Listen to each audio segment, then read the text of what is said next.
সুবহানাল্লাহ বলেন। তওবাকারী একজন ব্যক্তি আল্লাহর কাছে এমন যেন সবেমাত্র মায়ের পেট থেকে ভূমিষ্ঠ হয়েছে, তার জীবনে কোনো গুনাহ নাই। বাজানরা আমার, তওবার মতো তওবা যদি করতে পারে, মহান রব্বুল আলামিন আমাদেরকে 4টা পুরস্কারে পুরস্কৃত করবে। সুবহানাল্লাহ বলেন। কয়টা পুরস্কারে পুরস্কৃত করবে? 1 নাম্বার, আল্লাহ তাআলা বলেন, যদি কোনো ব্যক্তি খালেস নিয়তে তওবা করতে পারে, আমি আল্লাহ ঘোষণা করলাম, আমি আল্লাহ বলে দিলাম, ওই বান্দার জন্য আমি আল্লাহ হয়ে গেলাম হাবিবুল্লাহ। জোরে কোন সুবহানাল্লাহ। আল্লাহ বলেন, ওই তওবাকারী বান্দার জন্য আমি বলে দিলাম, আমি তার জন্য হাবিবুল্লাহ, আমি আল্লাহ তার বন্ধু হয়ে গেলাম। আল্লাহর বন্ধু হতে রাজি আছেন? কে কে রাজি আছেন? কথা বলেন না। কে কে রাজি আছেন? 2 হাত তুলে দেখান। সকলেই তো আমরা রাজি আছি। আল্লাহ তাআলা আমাদের সকলকে খালেস নিয়তে তওবা করে আল্লাহ আমাদের সকলকে বন্ধু বানিয়ে নেক। বলুন আমিন। তওবার মতো তওবা করতে হবে। যতই বড় গুনাহগার হন না কেন, কয়টা গুনাহ আপনি করেছেন, কতটুকু গুনাহ আপনি করেছেন, আল্লাহর রহমতের দিক তাকান। আমার আল্লাহ বলেন, বান্দা পাহাড় সমতুল্য গুনাহ করেছো। কয় পাহাড় সমতুল্য গুনাহ করেছো? আমার রহমতের কাছে কিছু নয়। লা তাকনাতু মির রাহমাতিল্লাহ। আমি আল্লাহ ঘোষণা করলাম, যত বড় গুনাহগার হোস না কেন, আমি আল্লাহর কাছে তওবা কর, আমি আল্লাহ সকল তওবার কারণে জিন্দেগীর সকল গুনাহ মাফ করে দিব। মহান রব্বুল আলামিন হযরত মূসা আলাইহিস সালামকে ডাক দিয়ে বলেন, কালিম, আমি আল্লাহর নির্দেশ, যাও অমুক ময়দানের মধ্যে একজন ব্যক্তি মারা গেছে, আমার একজন ব্যক্তি মরে পড়ে আছে, আমি আল্লাহর নির্দেশ, যাও তাকে নিজের হাতে গোসল করাইবা, নিজের হাতে কাফনের কাপড় পরাইবা, নিজে দাঁড়িয়ে জানাজার নামাজ পড়াইবা, নিজে কবরের মধ্যে নামিয়া তাকে দাফনের কাজ সম্পন্ন করবা। মূসা আলাইহিস সালাম চলে গেলেন। যাওয়ার পরে গোসল করায়া কাফন পরায়া আল্লাহর কাছে ডাক দিয়ে বলে, ওগো আল্লাহ, এই চটিয়াল ময়দান, এখানে তো কোনো মানুষকে দেখা যায় না, আমার আশেপাশে কোনো মানুষ নাই, একা কি কোনো জানাজা করা যায়? আমি একজন কিভাবে জানাজা করব?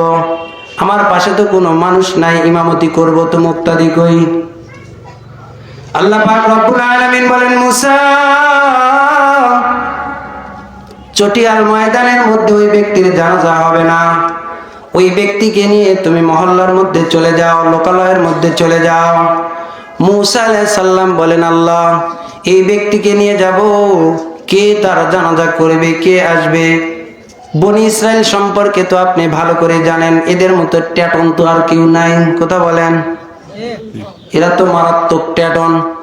ওগো আল্লাহ, এদেরকে ডাকলে তো জানাজায় কেউ আসবে না, কিভাবে ডাকবো? আপনি আমাকে কৌশল বাতলায় দেন, কৌশল শিখায় দেন। আমার আল্লাহ ডাক দিয়ে বললেন, কালিম, যাও গিয়ে লোকালয়ের মধ্যে তাদের সমাজের মধ্যে ঘোষণা করে দাও, এই যে শাহাদাত একটা মত, এই ব্যক্তির জানাজা যে সমস্ত মানুষ জানাজার নামাজ পড়তে পারবে, আমি মূসার পিছনে যারা এই ব্যক্তির জানাজায় শরীক হবে, মহান রব্বুল আলামিন যে সমস্ত ব্যক্তি জানাজায় উপস্থিত হবে, ওই সমস্ত ব্যক্তির অতীতের সকল গুনাহ খাতা মাফ করে দিয়ে তাকে মাসুম বানায় দিবে।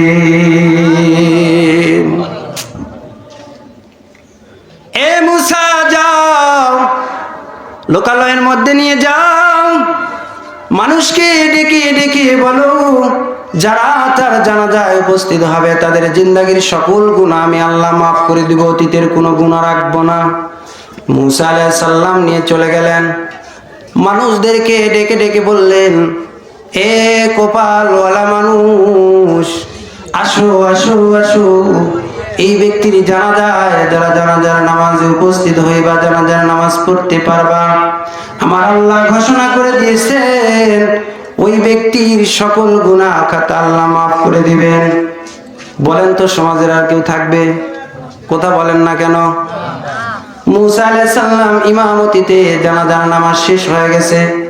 জানাজার নামাজ শেষে সকল মুক্তাদিরা এসে বলতেছে, এমন একজন ব্যক্তির জানাজায় উপস্থিত হইলাম, এমন একজন ব্যক্তির জানাজা পড়লাম, যে ব্যক্তির জানাজায় শরীক হওয়ার কারণে জিন্দেগীর গুনাহ মাফ হয়ে গেল। কালিম ওই ব্যক্তির চেহারা না দেখে কেমনে আমরা দাফন করি? ব্যক্তিকে দেখতে বড় মন চায়, কারণ তার জানাজায় শরীক হওয়ার কারণে আমরা মাসুম হয়েছি, একটু দেখতে মন চায়। হযরত মুসা আলাইহিস সালাম খাটিয়ার কাছে চলে গেলেন। যাওয়ার পরে কাফনের কাপড়টা মুখ থেকে সরাইয়া তার মুখটা বের করে দিলেন। সবাই আশ্চর্য হয়ে গেল, কালিম এটা তো ওই ব্যক্তি যাকে 2 বছর আগে আমরা সমাজ থেকে অবাঞ্ছিত ঘোষণা করে বের করে দিয়েছিলাম, যাকে আমরা অপরাধের কারণে, সে এমন কোন অপরাধ করে নাই, এমন কোন অপরাধ বাকি ছিল না যে অপরাধ সে করে নাই। জেনা, ব্যভিচার, সুদ, ঘুষ, মারপিট সকল অপরাধ তার দ্বারা হয়ে গেছে, যার অপরাধের কারণে আসমান থেকে আমাদের মান্না সাওয়া বন্ধ হয়ে গিয়েছিল। আসমান থেকে আল্লাহ জান্নাতি খাবার পাঠাইতো বনি ইসরাইলের কারণে, যার কারণে আমাদের আসমান থেকে খাবার আসাটা বন্ধ হয়ে গিয়েছিল। এই জন্য তাকে সমাজ থেকে অবাঞ্ছিত ঘোষণা করে আমরা বের করে দিয়েছিলাম। আজকে তার জানাজায় শরীক হওয়াটা আমাদের জিন্দেগীর গুনাহ মাফের বাহানা বানাইলো আল্লাহ। কেন তার জানাজায় শরীক হওয়াটা আমাদের গুনাহ মাফের বাহানা বানাইলো, আমরা জানতে চাই। আপনারা জানবেন? কথা বলেন, আপনারা কি জানতে ইচ্ছুক? ভাইরা আমার, বন্ধুরা আমার, হযরত মুসা আলাইহিস সালাম আল্লাহকে বললেন, আল্লাহ এই ব্যক্তিকে 2 বছর আগে সমাজ ত্যাগ করে বের করে দেওয়া হইল, 2 বছর পরে এই ব্যক্তি কি এমন আমল করেছে, আপনাকে কি আমল করে ভাও করে নিয়েছে, যার জানাজায় শরীক হওয়াটা আপনি গুনাহ মাফের বাহানা বানাইলেন? আমার আল্লাহ ডাক দিয়ে বলেন, কারীম এই ব্যক্তির জানাজায় শরীক হওয়াটা বাহানা, গুনাহ মাফের বাহানা বানাইছি, এই কারণে শুনতে চাও তো শোনো। সমাজ ত্যাগ করে যখন এই ব্যক্তিকে সমাজ থেকে অবাঞ্ছিত ঘোষণা করে বের করে দেওয়া হয়েছে, এই ব্যক্তি কোথায় যাবে, কি করবে? যাওয়ার কোনো রাস্তা নাই, কে তাকে দেখবে? কোনো আত্মীয় স্বজন তার নাই, পাড়া প্রতিবেশী তো তাকে বের করে দিয়েছে।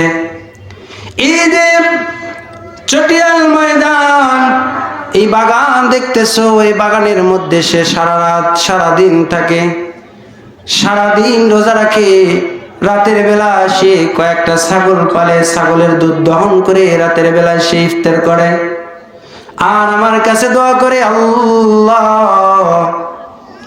আমার জীবনের অপরাধ এত বেশি, আল্লাহ আমার জীবনের অপরাধের কারণে আমার আত্মীয় স্বজন পর্যন্ত মেনে নিতে পারে নাই, আমার প্রতিবেশী পর্যন্ত আমাকে মেনে নিতে পারে নাই, আমাকে সমাজ থেকে বের করে দিয়েছে। আল্লাহ আমি কোথায় যাব, কি খাবো, কোথায় যাব, কি করব?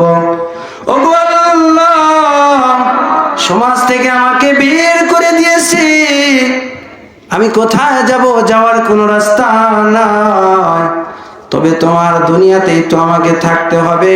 ওগো আল্লাহ তোমার বান্দার কাতার থেকে আমার নামটা কেটে তোমার বান্দার দল থেকে আমাকে দূরে সরাইয়া দিয়েন না। আরে কালিম এই 2 বছর পর্যন্ত এই ব্যক্তি সারাদিন রোজা রাখিয়া রাতের বেলায় দুধ দহন করে ইফতার করে, আর এইভাবে আমার কাছে দোয়া করতে থাকে। তবে একটা কথা রে কালিম, জীবনের শেষবারে যখন তার সময়টা ঘনিয়ে এসেছে, একদিন অসুস্থতার কারণে, বিমার হওয়ার কারণে জ্বর হয়েছে, উঠতে পারে না, শুয়ে আছে, কোনো দিকে যাইতে পারে না, দীর্ঘদিন ধরে খাবার নাই, কি খাবে? দুধ দহনও করতে পারে না। সময় যখন শেষ, ওই মুহূর্তে পানি দেওয়ার মতো কেউ নাই। ওই ব্যক্তি ডানে তাকায়, পানি দেওয়ার মতো তাকে কেউ নাই। পানি তৃষ্ণায় বুকটা ফেটে যায়, ভিতরে শুকিয়ে গেছে। ও কালিম, ডানে তাকায় কেউ নাই। আমার কাছে তওবা করে ডেকে ডেকে বলে, আল্লাহ আমি ডানে তাকাইলে কোনো মানুষের খোঁজ আমি পাই না। ওগো আল্লাহ, আমি বামে তাকাইলে কাকু আমি খুঁজে পাই না। সামনের দিকে তাকাইলেও আমি কাকু খুঁজে পাই না। পিছন দিকে তাকাইলেও আমি কাকে খুঁজে পাই না। ওগো আল্লাহ, আমার এই মুহূর্তে আর কেউ নাই, আমাকে কেউ আর দেখবে না। তবে আল্লাহ, আমি এখন বুঝে গেছি আপনি ছাড়া আমার আর কেউ নাই। আল্লাহ, আমার জিন্দেগির গুনাহ মাফ না করাইয়া আপনি আমার কাছে মালাকুল মউত পাঠায়েন না।